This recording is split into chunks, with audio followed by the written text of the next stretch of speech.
tidak menginginkan peran itu.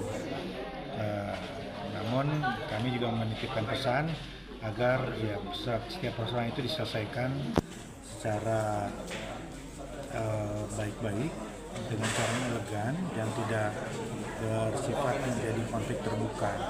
Jangan sampai perang statement, ya, selesaikanlah masalah itu secara kemanusiaan gitu. Namun tentu kami juga berpandangan ya perlu evaluasi tentang sistem yang ada, ya, karena mungkin ada kaitannya dengan threshold pencalonan, aturan koalisi, syarat pendaftaran dan lain-lain, ya, sehingga terjadi kawin setengah paksa tadi yang mengakibatkan banyak konflik antara kepala daerah dan wakilnya. Perlu ada kajian tentang sistem di masa depan seperti apa. Tadi ada sistem yang sudah diungkapkan oleh Pak Bima soal pemilih sendiri. Ada usulan begitu. Ini kami menerima juga banyak usulan. Sebenarnya usulan sudah lama bahwa yang dipilih itu hanya kepala daerah, gitu ya. Kemudian kepala daerah. Baru aja. Kepala daerah kan hanya Orde Baru kan hanya kepala daerah aja, nggak ada wakil kepala daerah. Ya, Orde Baru kan ditunjuk. Ya. Ini kan pemilihan. Nah, ya seperti itu. Atau dengan bisa juga dengan menurunkan angka threshold. Ya, karena ini kan kawin paksa ini karena kebutuhan untuk melewati threshold. Terus ini kapan akan mulai menjadi pembahasan serius itu?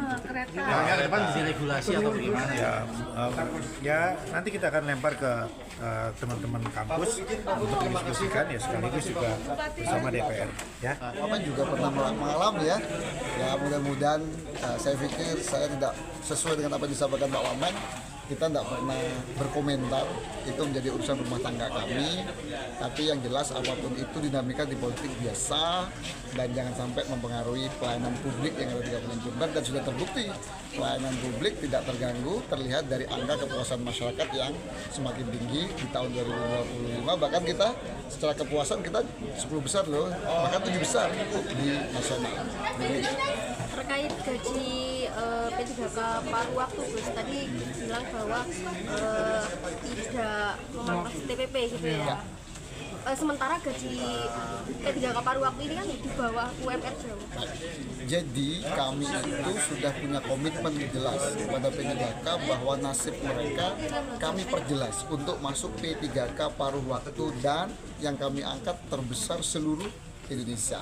Soal gaji itu sesuai dengan kemampuan fiskal. Kami juga menunggu petunjuk dari pemerintah pusat nanti terkait masalah P3K paruh waktu ini. Tapi komitmen kita sudah nggak dilakukan lagi. Kita tidak memberikan satu pun. Kita angkat semua menjadi P3K paruh waktu, itu bentuk kejelasan status mereka. Kenaikan gajinya nggak? Nah, kita lihat nanti kemampuan fiskal. Ya, kemampuan fiskal yang dimiliki oleh pemerintah kabupaten. Terkait banjir, Gus. Download Tribun X sekarang. Menghadirkan lokal menjadi Indonesia.